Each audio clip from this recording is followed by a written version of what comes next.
Good afternoon friends, welcome back to my channel. बेला बाजे এখন 12:30টার মতো। আমি বসাচ্ছি ঝিঙে আলু পোস্ত। লিপি রান্না করে যথারীতি চলে গেছে, কিন্তু পোস্ত ছিল না বলে আমি বলেছিলাম ঝিঙে আর আলুটা কেটে দিয়ে যেতে, যেটাও কেটে দিয়ে গেছে যথারীতি। আমি এখন পোস্তটা বাটলাম, এই এতে মিক্সিতে বেটে এখন চটপট করে ঝিঙে আলু পোস্ত করব। কেননা আজকে তো শনিবার, তো কালো জিরে একটু ফোড়ন দেবো। আর মাসি এসছে কাচাকুচি করতে। আমাদের জলের ট্যাঙ্কি পুড়ে গেছে, যেটা আমাদের নিজেদের দোষেই পুড়েছে। পাম্প চালিয়ে আমাদের মনে থাকে না, ব্যাস পুড়ে গেছে পাম্প। তো সেটা এখন ঠিক করতে এসছে। মাসিকে নিচে গিয়ে আজকে কাচতে হয়েছে কষ্ট করে। তো যাই হোক, মাসি কাচাকুচি হয়ে গেছে, এখন মেলছে জামা কাপড়। প্রীতি এখনও ঘুমোচ্ছে। প্রাপ্তির জ্বর কমেনি, প্রাপ্তির জ্বর এসেছে আবার। ওষুধ দিয়েছি, হোমিওপ্যাথিক ওষুধও খাচ্ছে। বেশি জ্বর আসলে হোমিওপ্যাথি ডাক্তার বলেছে ক্যালপল দিয়ে দিতে, তো ক্যালপল দিয়ে দেওয়া হয়েছে। তো চলো এখন ঝিঙে পোস্তটা করে ফেলি। ঝিঙে আলু পোস্ত, নট ঝিঙে পোস্ত। এই জল ছিটকাবি না। আমরা কিন্তু পোস্ততে হলুদ দিই না বন্ধুরা, তোমরা দাও কি দাও না? যারা রান্না বান্না করো তাদেরকে জিজ্ঞাসা করছি। তো চলো ঝটপট করে ঝিঙে পোস্তটা করে নিই। ঝিঙে আলু পোস্ত করতে করতেই অর্ডার এলো চা করার। তো এখানে ঝিঙে আলু পোস্ত প্রায় মোটামুটি হয়েই গেছে, ঠিক আছে, আর একটু টানবে। তো লঙ্কা দেওয়া হয়নি, প্রথমে ভুলে গেছিলাম লঙ্কা দিতে, তারপর আবার লঙ্কা দিলাম। তো এখন চা করছি, আমি আর আমার কর্তা চা খেয়ে নিই।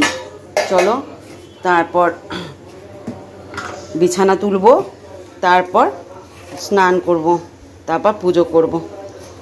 তো চলো চাটা খেয়ে নিই। তো স্নান হয়ে গেছে, এখন খেতে বসেছি। কিছু দিয়ে ভাত খাবো না বন্ধুরা, কিছু দিয়ে ইচ্ছা করছে না ভাত খেতে। তো ভাবলাম একটু টক দই নিয়ে আসি, একটু টক দই দিয়ে ভাত খাই। তাই একটু টক দই নিয়ে আসা করালাম বড় মেয়েকে দিয়ে, যে একটু টক দই নিয়ে আয়। এটা যদি দূরে কোথাও মিষ্টির দোকান হতো কত অসুবিধা হতো বলো তো। নিজেদের মিষ্টির দোকান নিচে, চট করে যাও, চট করে যেটা ইচ্ছা সেটা নিয়ে আসো। এই একটা সুবিধা আমাদের সত্যি আছে। তো দেখো হাতে কতগুলো চুড়ি পরেছি। আমার চুড়ি পরতে এখন খুব ভালো লাগে, কিন্তু রং জ্বলে যাবে বলে না আমি পরতে পারি না ভয়ে। তো টক দই, শুধু টক দই দিয়ে ভাত খাওয়া কিন্তু বেশি ভালো। কিন্তু আমি করি কি, আমার শাশুড়িকে দেখতাম একটুখানি চিনি নিত, আর একটুখানি নুন দিত, একটুখানি জল দিত, তাই দিয়ে টক দই দিয়ে ভাত খেত। আমিও তাই খাচ্ছি। আর এই দিকে দেখো আমার হাজব্যান্ডের কেলেঙ্কারি অবস্থা, দেখো কি করছে, দেখো কোথায় উঠছে, দেখো 4 তলার একদম উপরে টঙের মাথায়। কতবার বলেছি যে এরকম করে রিস্ক নিয়ে উঠবে না, একবার হাত পিছলে গেলে কি হবে, বলবে কি আমার ছোটোবেলার অভ্যাস। বুঝতে পারছো, 4 তলার একদম মাথায় উঠলো ভদ্রলোক জলের ট্যাঙ্কি দেখতে, জল কতটা হয়েছে না হয়েছে সেটা দেখতে উঠলো। আমি বলি বারবার যে একটা মই কিনে নাও, মইটা ছাদে রাখো, ছাদে রেখে তারপর তুমি ওঠো। বলে কি আমাদের ছোটোবেলা থেকে অভ্যাস আছে, দেখবে কীভাবে নামবে, তোমরা দেখলেই ভয় পাবে। একবার যদি হাত পিছলে যায় বন্ধুরা, সাড়ে সর্বনাশ হয়ে যাবে। কত বললে কেউ যদি কথা শোনে, কথাই শুনবে না। এবার দেখো কত রিস্ক নিয়ে নামবে, দেখো একবার যদি হাত পিছলে যায় কি হবে বুঝতে পারছো তো। দেখো এইভাবে ঘুরলো, ঘুরে এই দেখো এটার মধ্যে পা দিল। এটাও তাও ঠিক আছে বন্ধুরা, কিন্তু এই যে নিচের রেলিংটা তো কত সরু বলো। ওই দেখো রেলিংটার মধ্যে পা দিয়ে নেমে গেল, ওই রেলিংটার মধ্যে দেখতে পাচ্ছ। একবার যদি রেলিংটা ডিসব্যালেন্স হয়ে যায় পাটা দিতে, তাহলে কি হবে। প্রাপ্তি আমি সমানই বারণ করে। দেখলে তো বন্ধুরা কি অবস্থা আমার হাজব্যান্ডের। ভীষণ সাহস, বলবে কি আমার ছোটবেলা থেকে অভ্যাস। বয়স তো বাড়ছে, বয়স কি কচি রয়েছে বলো তো। একবার যদি হাত পিছলে যায় কি হবে ভাবতে পারছো। একদম 4 তলা থেকে শটাং নিচে। কতবার বলছি ময়ের ব্যবস্থা করো, ময়ের ব্যবস্থা করো। হয়তো যেতে হয় না সচরাচর, কিন্তু যখনই যেতে হয় এটা তো রিস্ক নিয়ে ওঠা বলো। কাকে বোঝাবো? ঘাটতারা লোক, ভীষণ ঘাটতারা লোক, জানো না। এবারে উঠতেই দেবো না, জলের ট্যাঙ্কে জল পাবো না তবু ভালো, নিচ থেকে টেনে টেনে আনবো তবু ভালো। আমি তো জানি না, প্রাপ্তিকে নিয়ে উপরে গেছে। প্রাপ্তিকে বলেছে চল ভিডিও করবি চল। প্রাপ্তি উপরে গিয়ে ভিডিওটা করেছে, এসে বলছে মা দেখো বাবার কেরামতি। আগেও অনেকবার করেছে, কতবার না করতাম, কথাই শোনে না। তো যাই হোক, আর জিন্দগিতে উঠতে দেবো না। উঠতে গেলে মেরে ফেলে দেবো, দুধদাম মেরে দেবো। মাথা গরম হয়ে গেছে আমার ওটা দেখে। হাতের উপরটা যদি জাস্ট পিছলে যায় কি হবে বুঝতে পারছো। বা রেলিংয়ে পা দিচ্ছে, এটা কি 1 তলা ছাড়? শুধু হাড্ডি গুড্ডি ভাঙবে, বোঝে না, মানে যত বয়স হচ্ছে তত ভীমরতিতে পাচ্ছে। তো যাই হোক, আজকে বিয়ে বাড়ি নিমন্ত্রণ আছে। প্রথমে ভেবেছিলাম যাব না, তারপর ভাবছি একটু যাই, দেখে আসি। ওখানে সব ভেজিটেরিয়ান, আজকে শনিবার, সব ভেজ খাওয়া, অসুবিধা নেই। প্রীতি বলছে আমি যাবো না, ভেজ খাওয়া আমি যাবো না। তোর বাবা বলছে না যাবো না বললে হয় না, চল। তো এখন 4:30 বাজে, এখন থেকে সাজগোজ শুরু করে দিই, বুঝলে তো? তাহলে কতগুলো রিলস বানাতে পারবো আমি। রিলস বানিয়ে 6:30 বলেছে গাড়ি ডাকবে, 6:30 বলেছে, 7:30 হয়ে যাবে ওটা। তো গাড়ি ডাকবে তখন যাব। তো তার আগে একটু কোন শাড়িটা পরবো সেটা বিচার করে। এই তোকে জামা বার করতে বললো না বাবা? তো ও জামাটা বার করুক, কী পরবে, আমি কি শাড়ি পরবো দেখি।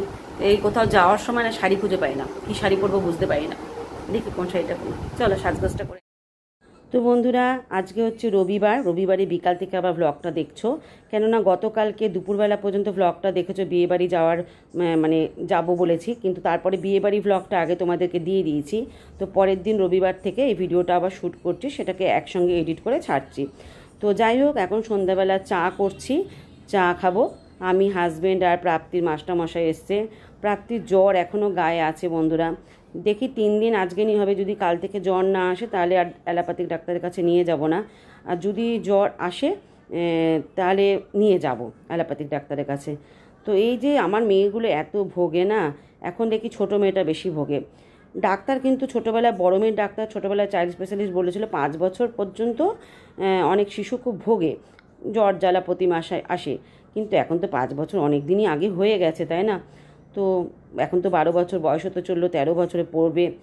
তো কেন যে এত ভোগে, এত যে জ্বর জ্বালা কেন আসে, মুখের মধ্যে প্রচণ্ড ঘা হয়, ওর ভিটামিনের অভাবে হয়, হোমিওপ্যাথিক ডাক্তার দেখানো হয়। তো যাই হোক, এখন চা করি চলো, আর কি করব। এই যতদিন না বড় হচ্ছে ততদিন ভোগান্তি থাকবেই। আর জ্বর আসলেই দেখবে বাচ্চারা, বাচ্চা হোক বড় হোক, সবার মুখে মা আমার ডাকটা আসে, আর সারাদিন ওমা ওমা ওমা করে আমাকে ডেকেই যাচ্ছে আর ডেকেই যাচ্ছে। বন্ধুরা, এখন বাজে 7:30, চা খাওয়া কমপ্লিট। প্রাপ্তি পড়ছে, প্রাপ্তির আজকে আর জ্বরটা আসেনি, সকাল থেকেই বায়না করছে জ্বর জ্বর।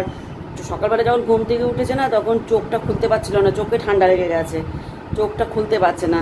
তো ম্যাম চলে এসেছিল আজকে, ঘুম থেকে উঠতে পারেনি বেচারা, আমারও মনে নেই যে ওকে ডাকবো।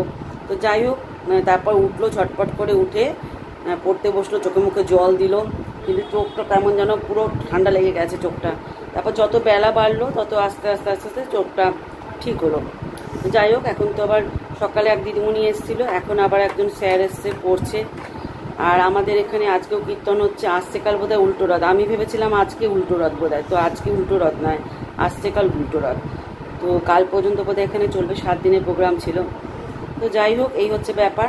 আর এখন সন্ধ্যের জলখাবার করতে হবে, কি জলখাবার করবো আমি জানি না, কি বায়না হবে এদের আমি সেটাও জানি না, কিছু একটা বায়না করবে 2 মেয়ে, এ বলবে ওটা, ও বলবে ওটা। প্রীতি অবশ্য করে দিয়েছে স্পাইসি ম্যাগি করতে, বলো না বোনকে আনলাম, বোনের শরীর খারাপ, বোন করবে স্পাইসি ম্যাগি। তো এইদিকে দুপুরবেলায় আমাকে বিকালবেলায় ভাত খেতে খেতে বললো যে বিকালবেলায় ভাত খেয়েছে 5টার সময়, কারণটা হচ্ছে ও কম্পিউটার সেন্টারে চলে গেছে, 1টার সময় ভাত খাইছি, অল্প একটু ভাত খেয়ে চলে গেছে, ব্যাস এসছে 5টার সময়, তখন খিদে পেয়েছে না, ভাতই খা, ইলিশ মাছ হচ্ছে ভাতই খা। তারপর ভাত খেয়েছে, ভাত খেয়ে বলছে আমাকে রাত্রেবেলা সন্ধ্যাবেলা আমাকে 1 গ্লাস দুধ দেবে, ঠিক আছে, এখন আবার বলছে স্পাইসি ম্যাগি দেবে, কখন কি বলে বোঝা বড় মুশকিল। তো যাই হোক, চলো এখন ওদের জন্য স্পাইসি ম্যাগি করি, প্রাপ্তি আসুক, প্রাপ্তি কি খায় আগে দেখি, তারপর খিদে পেয়েছে কি করবে। এই কেকটা অল্প একটু আছে, অল্প না পুরোটাই আছে, বাবা খায়নি তো সেদিনকে, হ্যাঁ তুই খাবি একটু, কোথায় দেবো, বাটিতে, বাটিরই তো অভাব, ছোট বাটি কই, এই ডিশটার মধ্যে পেয়েছি বাটি, কেন অল্প কেন খাবি, খিদে পেয়েছে খা, এনে দেখো একটার পর একটা কেমন অর্ডার করে যায় এরা। একজন বলে স্পাইসি ম্যাগি খাবে, এটা আগে খা। এই তোর কোনো জ্বর আসেনি আজকে সকাল থেকে, ভাগ এখান থেকে, বাতিক, এই ধুই নিবি চামচ টামচ, মার খেয়েছিস তুই, ফিল্টারে জল হচ্ছে না, ফিল্টার নিয়ে নে, ধর আমার তোমাদের বন্ধুরা বলছে জল কোথা থেকে নিবি ফিল্টার, এবার দেখো দেখো দেখো, পাগল কোথাকার, দেখো দেখো দেখো দেখো দেখো মজাটা দেখো, মুখ লাগিয়ে খাচ্ছে দেখো, পাগলি একটা। স্পাইসি ম্যাগি মোটামুটি কমপ্লিট। আমার মেয়ে বলেছে আবার একটু ঝাল দিতে, বেশি ঝাল দেওয়া যায় বলো তো, ছোটোটা খাবে, তবুও তো দিলাম। চিলি সস দিয়েছি, ম্যাগি মশলা দেবো, একটু টানবে জিনিসটা, একটু বেশি ঝোল। টমেটো দিইনি রে বাবা, এক একজন এক এক রকমের ফর্দ, বুঝতে পারলে তো বন্ধুরা। একজন টমেটো খাবে না, একজন টমেটো দেখে দেখে খাবে, মানে টমেটোটা দেখবে আর খাবে, সেও কিন্তু টমেটোটা খাবে না, সে টমেটোর শৌখিনতার জন্য সে টমেটো দেখে দেখে খাবে। তো ম্যাগি মশলাটা দিয়ে দিলাম, এটা একটু টানুক। অরিগানো আছে কিন্তু চিলি ফ্লেক্স নেই, এই হচ্ছে সমস্যা। রাত্রি বাবাকে একটু ফোন করে বলে দে তো চিলি ফ্লেক্স আনতে। একটু অরিগানো দিয়ে দিই, একটু টেনে যা, তারপর দুই বোনকে দিয়ে সন্ধ্যের মেনু দিয়ে শান্ত করি, নিয়ে আমি একটু চুড়িদার পরে কয়েকটা রিলস বানিয়ে নিই, বুঝলে তো বন্ধুরা। মাথাটা আজকে হ্যাং হয়ে রয়েছে আমার, কেন কি জানি। তো চলো প্রীতিকে আর প্রাপ্তিদের ক্লাবে ছিল আজকে মিটিং, তো সেই জন্য হাজব্যান্ডকে একটা বিরিয়ানি দিয়েছিল, তো হাজব্যান্ড ভালোবেসে আমাদের জন্য আরও 2টো বিরিয়ানি প্যাকেট নিয়ে এসছে।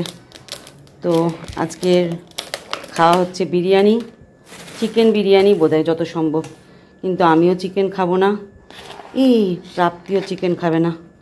চিকেন, হ্যাঁ চিকেন বিরিয়ানি। কত বাবা কি তেল দিয়েছে গো, দেখো তেল দেখো নিচটাতে, হালকা গরম আছে আর গরম। এই নে প্রীতি, এই বিরিয়ানি খেয়ে যা, ঠান্ডা হয়ে যাবে। এই নে আয়, ঠান্ডা হয়ে খেলে ভালো লাগবে না। হালকা গরম আছে, নিচেরগুলো গরম আছে ভালো। পেঁয়াজ দিয়েছে, একটু রায়তা দিলে আরও ভালো হতো। পেঁয়াজ অল্প একটু দিয়েছে, পেঁয়াজ একটু কাটতে হবে, বিরিয়ানির সাথে পেঁয়াজ কামড় না দিলে না ভালো লাগে না। চলো বিরিয়ানিগুলো বেড়ে দিই, এক হাতে বাড়তে অসুবিধা হচ্ছে, লাস্টে একটু কেক খেয়ে নেবো। বাজে রাত্রি 1:45, কাজকর্ম সব কমপ্লিট হয়ে গেছে, এখন ড্রেস ছেড়ে নিয়েছি, ভিডিওটা এন্ড করতে হবে। আজকে ভিডিওটা হয়তো শর্ট হয়েছে, পাগল তো আমার মেয়ে পাগলামি করছে। আর প্রাপ্তি পড়তে বসছে, প্রাপ্তি কালকে রাত 3টের সময় জ্বর এসেছিল, তারপর থেকে ঠাকুরের কৃপায় আর আপাতত আসেনি। 3 দিন ছিল, ভাইরাল ফিভার তো 3 দিন থাকেই। তো হোমিওপ্যাথিক ওষুধ খাওয়াচ্ছিলাম, হোমিওপ্যাথিক ওষুধ এখন চলছে, হোমিওপ্যাথিক ওষুধ খাচ্ছে, পাগলি একটা কেন না। তো হোমিওপ্যাথিক ওষুধ খাচ্ছে, হোমিওপ্যাথিক ওষুধ চলছে, চলবে। তো চলো বন্ধুরা, আজকের ব্লগটা এই পর্যন্ত, বেশি বড় করবো না। প্রাপ্তিকে, প্রীতি তোর বিছানা হয়ে গেছে, শুতে যেতে পারিস তুই। হ্যাঁ তাড়িয়ে দিচ্ছি তোকে আমি, উপদ্রব করছে বসে বসে এখানে। আর হাজব্যান্ড শুয়ে পড়েছে, আমি এখন ফোন সংক্রান্ত কিছু কাজ করব, ফোনের কাজকর্ম করে তারপর একটু দেরি করে শোবো। হয়তো আজকে অনেকটা দেরি হবে, 2-2:30টায় শুই, সেটা অনেকটাই দেরি হয়ে যাবে। রাত্রিবেলায় সিটি মারতে নেই, আজকে হয়তো তাই থাকবো, হয়তো সারা রাত্রি জেগে থাকবো। আমার ফোন সংক্রান্ত কিছু প্রবলেম হয়ে গেছে, সেগুলো ঠিক করতে হবে। তো সেগুলো ঠিক না করলে আমার মাথা হ্যাং হয়ে আছে, মানে ফোনেরই কতগুলো ইউটিউব সংক্রান্ত, ফেসবুক সংক্রান্ত কতগুলো প্রবলেম দাঁড়িয়ে গেছে, সেগুলোকে ঠিকঠাক করতে হবে, তারপর শোবো। আজকে হয়তো ভোরও হয়ে যেতে পারে শুতে শুতে আমার, যতক্ষণ না ঠিক করবো ততক্ষণ শুতে পারবো না, কেননা সকাল থেকে ঠিক করতে বসেছি, কিন্তু একটার পর একটা কাজ, একটার পর একটা ফরমাজ, এদের ওটা সেটা তোকে করতে হবে না, আমি আমার কাজ করবো, তুই ছেড়ে দে, ছেড়ে দে না। আমি এখন শিখে গেছি, আমি নিজে নিজেই করে নেবো। বলো বন্ধুরা, কারো মুখাপেক্ষী হয়ে থাকতে নেই পৃথিবীতে, সন্তানেরও না, তোর দরকার নেই, আমি করে নেবো। তো চলো বন্ধুরা, আজকের মতো গুড নাইট। কারো মুখাপেক্ষী জীবনে হয়ে থাকবে না, নিজে সব কিছু শেখা ভালো। তো চলো, যখন দরকার লাগে তখন আসে না, এখন বলছে কালকে আমি করে দেবো, কালকে আমি করে দেবো। ওর কেন আমি সাহায্য নেবো, আমি নিজে নিজে ঠিক করবো, সব কিছু নিজে নিজে করেছি, নিজে নিজেই করবো। তো চলো গুড নাইট, শুভরাত্রি, সবাই ভালো থেকো, সুস্থ থেকো।